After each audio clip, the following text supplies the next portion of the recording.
Hello everybody. Today I come to you with a very odd little review. So what happened is my cell phone, I have an LG G4, kind of crapped out on me. So I had to send it in for repair through my carrier, and they gave me a loaner phone, which is possibly okay, so it's 2016 now, and this they send me a Moto G first generation, and I have to say I am kind of impressed by this phone.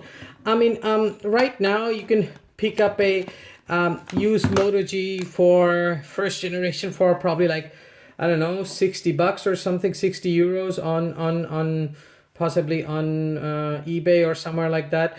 But I was actually kind of surprised. It has a Snapdragon 400 processor, I think, 1 GB of memory, and this particular one is running Android 5.1, which is not bad. And I was actually quite surprised. And it's actually a survivable phone for a very unlucky 1 month. I remember I had to use LG G3S, even though the word S makes you think like it'll be faster, but no, it had only 1 GB of memory, and it had KitKat, and it was horrid. But you know what? I was not at all. I was rather surprised by this one. It's actually a very nice phone. As you can see, it's IPS display, so it's not the most best display in the world, but I must say it's very crisp. As you can see, for a cheap phone like this, it is bezel is pretty good. But you know what? If you're watching this review and thinking of picking up, let's per se a, I don't know, sub 100 euro phone, this is what I'm going to suggest to you. Okay, go to Panda Wheel or one of those Chinese manufacturers, Chinese online retails. Go buy one of those phones that actually has an Android 6.0, and they would have either 2 gig of memory and maybe 8 gig or 16 gig of ROM, and a pretty decent enough screen, and also a pretty octa-core processor, probably for under 70 euro ship. So give those a try. Mind you, it's not going to be as polished, but it is going to be a newer version. Everything is going to be newer on it. One thing I should mention, again, is I was surprised by, even though the camera is only 5 megapixel, I was surprised by how fast and quality of it is. The flash is not the greatest, but it's okay. It's if how much can you expect from, like, sub 100 euro phone? It worked just fine. It is a bit slow, but I did find that the processor probably was fast enough. I don't think the graphics was lagging. As you can see, it is pretty responsive. It's a nice little phone. Let's say if you want one for your kid, or if you're from a part of the world where phones are is a luxury for us. We're privileged, I must say. But if you're looking for a cheap little phone to pick up for whatever reason, it's actually not bad. If you can get it around maybe like, I don't know, 40 euros or something like that, go ahead and do that. I mean, it's a replacement phone or something like that. It's actually not bad. I should open it up and show you guys what's inside. The thing about this is the back is removable, but totally for wrong reasons.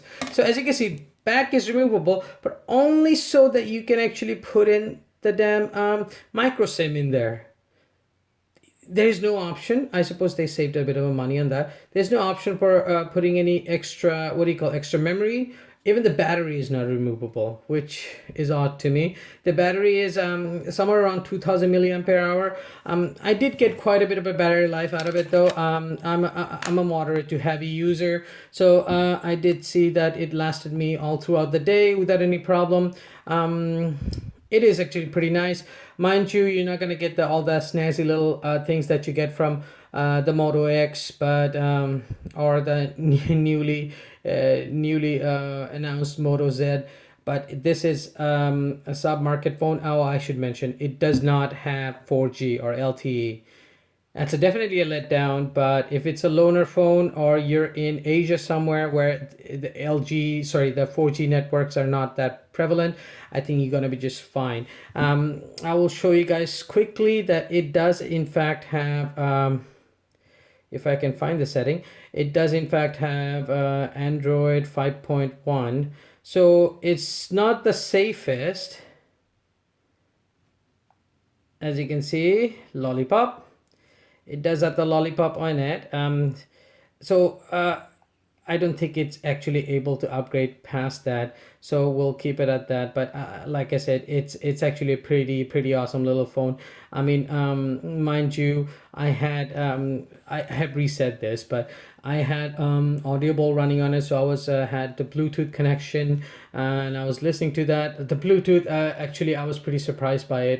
The transmitter is actually quite strong.